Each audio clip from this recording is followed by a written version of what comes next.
Kako je mogoče, da ena sama odločitev na bojišču spremeni usodo cele rodbine?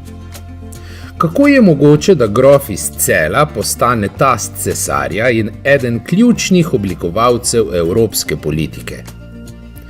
To ni zgodba o naključju, temveč o strategiji, potrpežljivosti in človeku, ki je razumel, kako se gradi moč. Pred vami je tretji del serije o grofih celjskih. Zgodba, ki nas iz regionalnega plemstva vodi naravnost v središče evropske oblasti. Zgodba o človeku, ki je stal v ozadju največjih prelomov svojega časa in jih znal obrniti v korist svoje rodbine. To je zgodba Hermana II. Celjskega.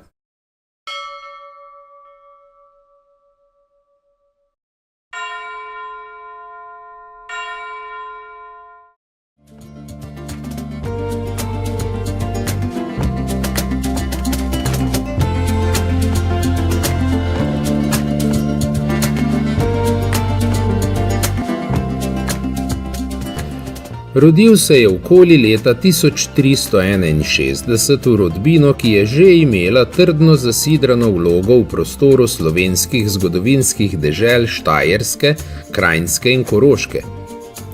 A Herman je podedovano izhodišče razumel zgolj kot odskočno desko. Sorodstvene vezi so ga že po rojstvu povezale z najvišjimi evropskimi dvori.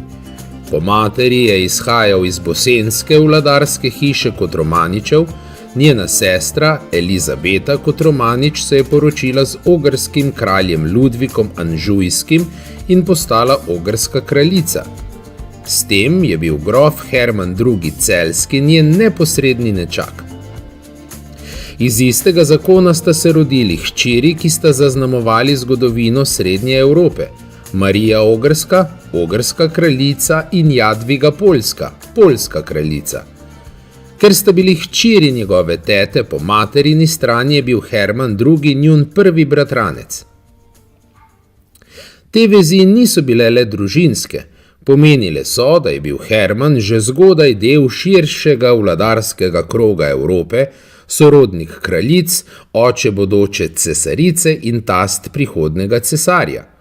Prav ta preplet krvi in politike je Celjskim odprl vrata v sam vrh srednjeveške oblasti.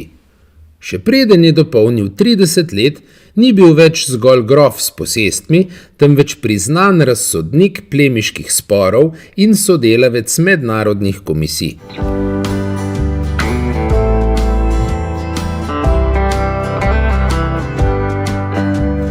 V prvih desetletjih na čelu rodbine Celjskih je nadaljeval dolgoletno politiko sodelovanja s Habsburžani. Kot kranjski deželni glavar je skrbel za stabilnost v prostoru notranjih dežel, obenem pa si je gradil ugled moža, ki zna odločati, presojati in, kadar je potrebno, tudi trdo poseči v dogajanje. Njegova vloga razsodnika v sporih med samimi Habsburžani ni bila slučaj, temveč jasen znak, da je Celje postalo politično vozlišče širšega prostora. Prelom v Hermanovem življenju in v zgodovini Celjskih je prineslo leto 1396. Na križarskem pohodu proti Osmanom se je v bitki pri Nikopolju zlomila evropska vojaška elita. Tam, na obalah Donave, se je zgodil trenutek, ki je odločil usodo rodbine. Herman osebno je svojo celjsko vojsko sodeloval pri rešitvi ogrskega kralja Sigismunda ali Žige Luksemburškega, poznejšega cesarja. Iz tega dejanja ni nastala le osebna hvaležnost, temveč trajna politična naveza. Od tega trenutka naprej grof Herman II. Celjski ni bil več obrobni zaveznik, postal je kraljev zaupnik.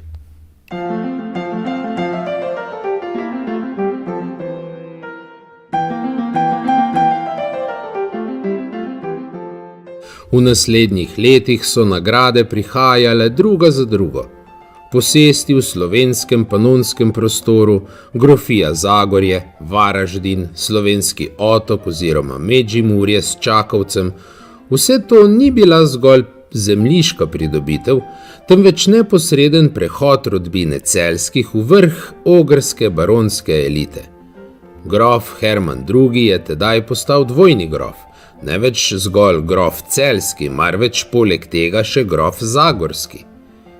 Jedro zagorske zgodbe je dejstvo, da je grof Herman II. Od kralja Žige Luksemburškega v 3 valovih leta 1397, 1399 in 1405 dobil 13 gradov. Leta 1397 je od ogrskega kralja prejel grofijo Zagorje, v zastavo za vojaške in finančne zasluge po bitki pri Nikopolju.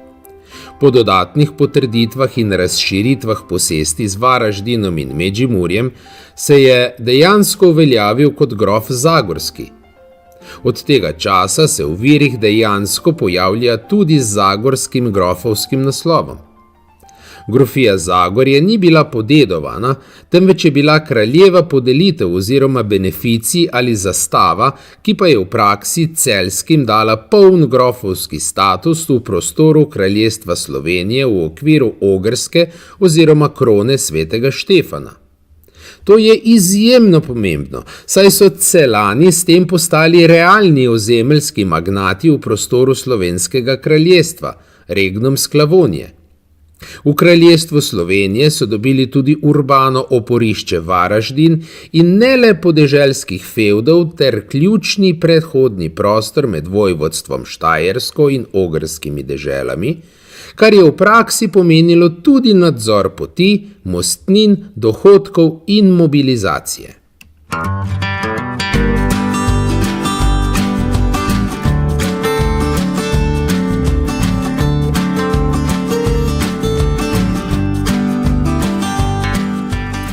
Dvojni grof Herman II. Celjski in Zagorski je večkrat opravljal tudi funkcijo slovenskega bana in postal kraljev namestnik ter dejanski upravitelj širnega prostora med Dravo, Savo in Jadranom, srednjeveškega slovenskega kraljestva. Težišče celjske politike se je dokončno preneslo proti ogrski in slovenskemu kraljestvu, torej iz zgornjih slovenskih dežel imenovanih tudi notranje dežele v spodnje slovenske dežele. Herman II. Ni bil nagrajen le za vojsko in reševanje kralja pri Nikopolju, ampak tudi za zvestobo in posojen denar.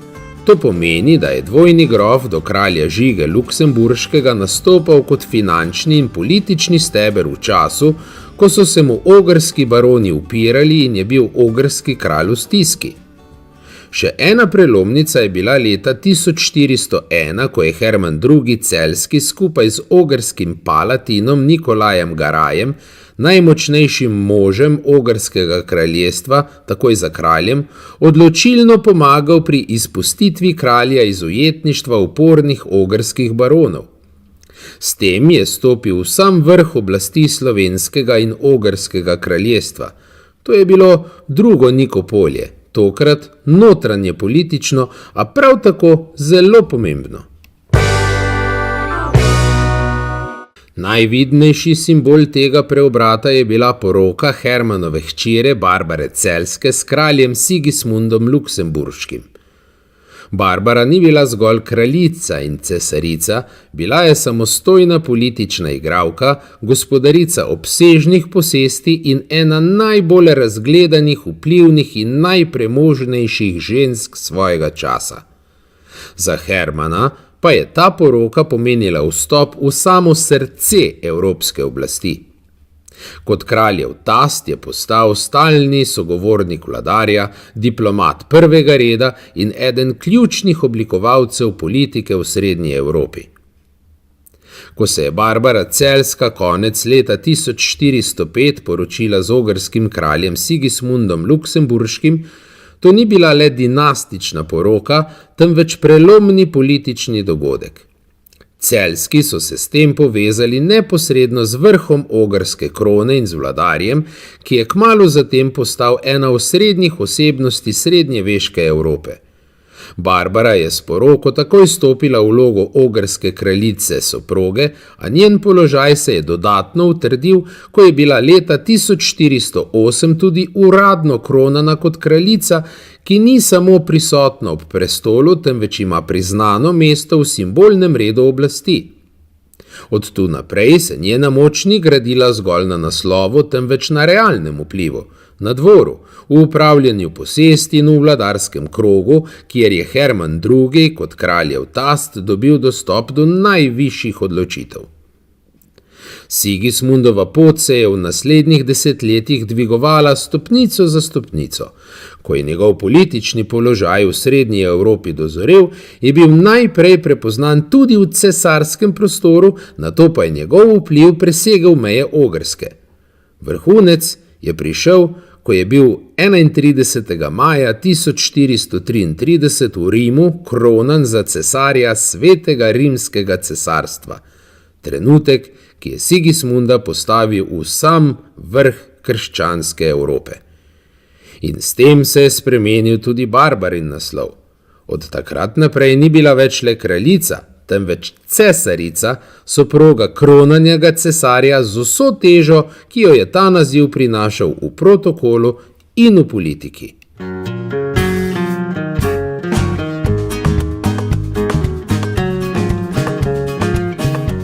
Toda zgodba se tu ne konča, temveč se še zaostri v zadnjem dejanju.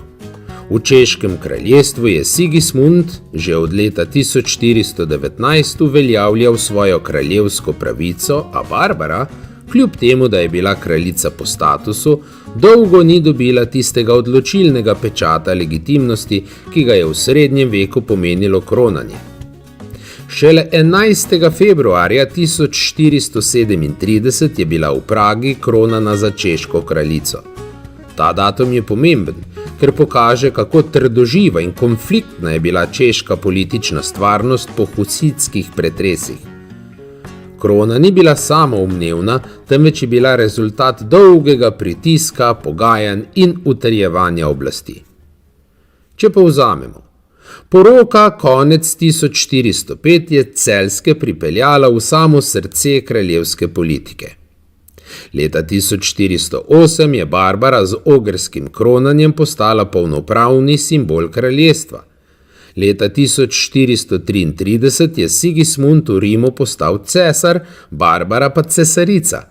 In šele tik pred koncem, 11. februarja 1437, je Barbara v Pragi dobila še češko krono, kot pozna, a pomenljiva potrditev, da je celjska hči dosegla vse 3 najvišje naslove, ki jih je Sigismundova pot lahko prinesla.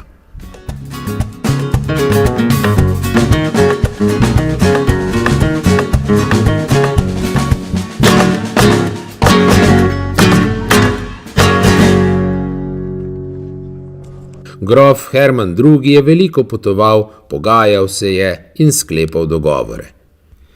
Njegova vloga na koncilu v Konstanci, stiki s francoskim in burgundskim dvorom ter posredovanja med Ogrsko in Poljsko kažejo na razsežnost njegovega vpliva.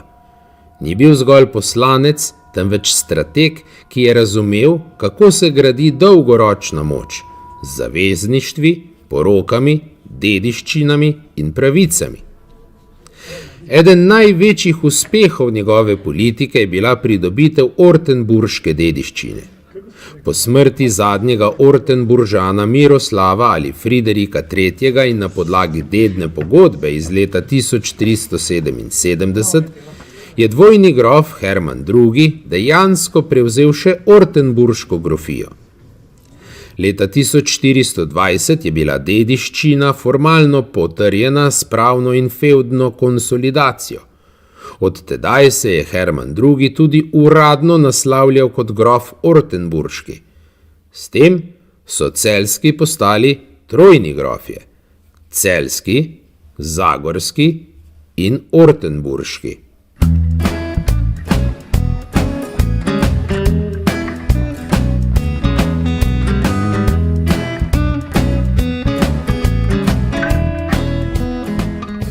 Ortenburg je bil dedna grofija, ne kraljeva podelitev in je pomenila največjo ozemeljsko širitev celjskih v slovenskem prostoru, na Koroškem in Krajnskem. Z njo so celjski grofje dobili desetine novih gospostev, gradov in mest ter postali največji zemljiški gospodje v slovenskem prostoru. Skoraj polovica Krajnske je bila v njihovih rokah, njihova posestna mreža pa se je raztezala od Koroške do vključno slovenskega kraljestva in še naprej globoko na ozemlje Stare planine. Trojni grofje celjski so leta 1428 imeli celo Bihač, Bužim, Krupo in Japro na ključni bosenski obrambni črti v Pounju proti osmanskim Turkom. Dvojni grof Herman II. Celjski je bil med letoma 1406 in 1408 tudi slovenski ban, ban regnum Sklavonije oziroma slovenskega kraljestva. Tedaj je obenem opravljal še funkcijo hrvatsko-dalmatinskega bana, ki je bil tako ali tako podrejen slovenskemu banu. Drugič pa je Herman II. Že kot trojni grof celjski, zagorski in ortenburški prevzel službo slovenskega bana med letoma 1423 do leta 1435. V tem drugem obdobju se v zgodovinskih povzetkih običajno poudarja predvsem, da je bil spet in to do svoje smrti slovenski ban. V hrvaški enciklopedični tradiciji se pri slovenskemu banu Hermanu II. Celjskemu pojavlja tudi oznaka, da je bil od okoli leta 1430 ne le slovenski ban, ampak tudi gubernator oziroma upravitelj dežele, kar kaže na njegovo še širšo izvršilno vlogo v kraljestvu Sloveniji. Hkrati je bil tudi upravitelj oziroma posvetni nadzornik ali zaščitnik Svete Cerkve Zagrebečke, slovenske oziroma zagrebečke škofije, česar pa ne smemo mešati s cerkveno funkcijo škofa.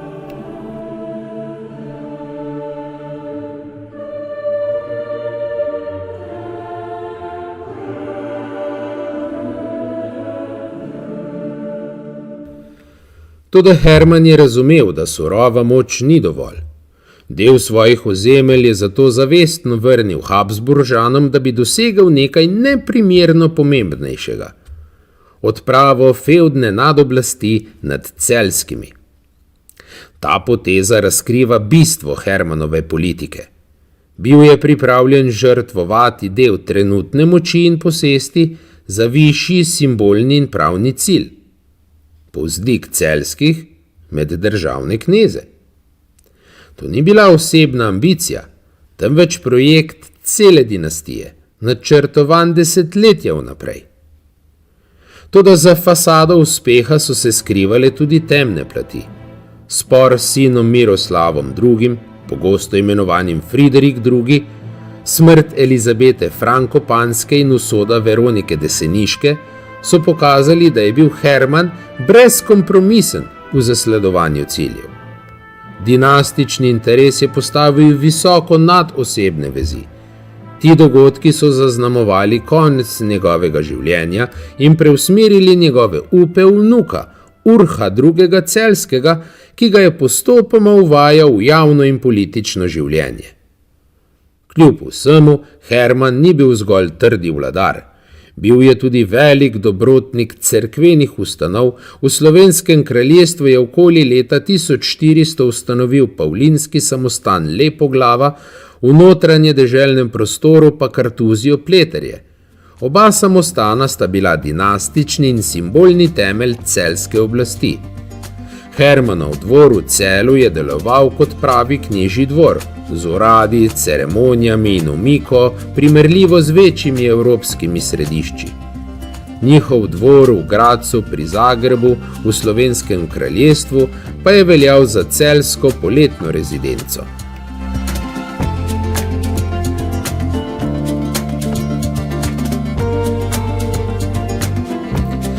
Leta 1435 je trojni grof Herman II. Dosegel vrhunec. Dejansko je dne 27. septembra 1435 v Bratislavi prejel listino o povzdignjenju celjskih v državne kneze Svetega rimskega cesarstva skupaj s knežjim praporom kot simbolom nove oblasti. A zgolj 2 tedna pozneje je umrl. Pokopali so ga v Pleterjah, v samostanu, ki ga je sam ustanovil, ki tiho, a zgovorno priča o zapuščini rodbine celjskih. Po njegovi smrti je cesar Sigismund Luksemburški leto pozneje, novembra 1436, to povzdignjenje še enkrat slovesno potrdil za njegova naslednika, sina in vnuka, s čimer je knežji status celjskih dokončno stopil v veljavo.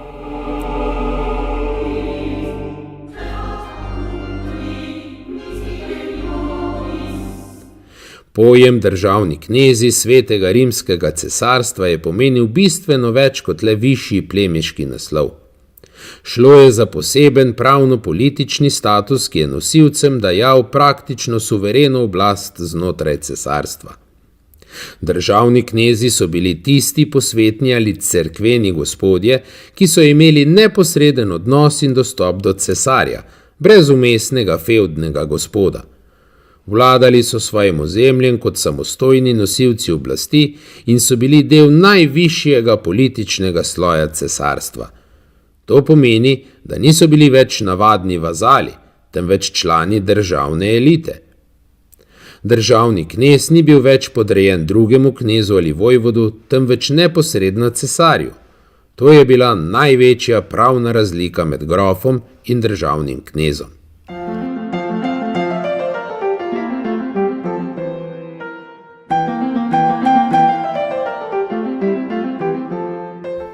V praksi so knezi pobirali davke, izdajali pravne predpise, vodili sodstvo, imeli svojo vojsko, sklepali politične dogovore in imeli deželno suverenost nemško, Landeshoheit. Njihova oblast je bila pogosto skoraj enaka oblasti kraljev, formalno pa so priznavali še nadoblast cesarja. Imeli so pravico sodelovati v državnem zboru, sodelovati pri odločanju o vojni, davkih, zakonih in cesarskih vprašanjih. Vse to je pomenilo dejanski vpliv na politiko celotnega cesarstva. V simbolnem smislu je status državnega kneza pomenil priznanje kot enakovrednega drugim evropskim vladarjem ranga pod cesarjem, pravico do lastnih insignij, na primer prapor, grb, ceremonial, ter dvig rodbine v mednarodno aristokratsko elito. Ko so bili celjski povzdignjeni med državne kneze, niso bili več le grofje v habsburškem prostoru, postali so neposredni knezi cesarstva. S tem so dobili pravno samostojnost in stopili ob bok najvišjim rodbinam Evrope. To je bil najvišji možni vzpon brez lastne kraljevske krone.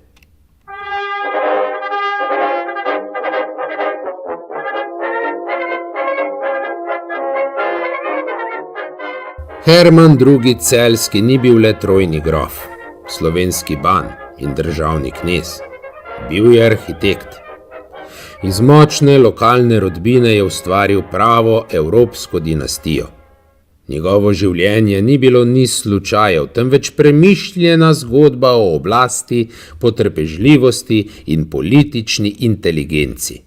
Brez njega Celjski nikoli ne bi postali državni knezi Svetega rimskega cesarstva. Z njim pa je Celje za kratek, a bleščeč čas postalo eno ključnih središč srednje evropske zgodovine. Toda vsaka moč ima svoj začetek. In vsaka dinastija ima trenutek, ko se njena usoda zares obrne. V naslednjem delu se vračamo prav tja, kjer se je vse začelo. Na bojišče ob reki Donavi, v leto 1396, v trenutek, ko se je odločalo ne le o usodi enega kralja, temveč tudi o prihodnosti rodbine Celjskih.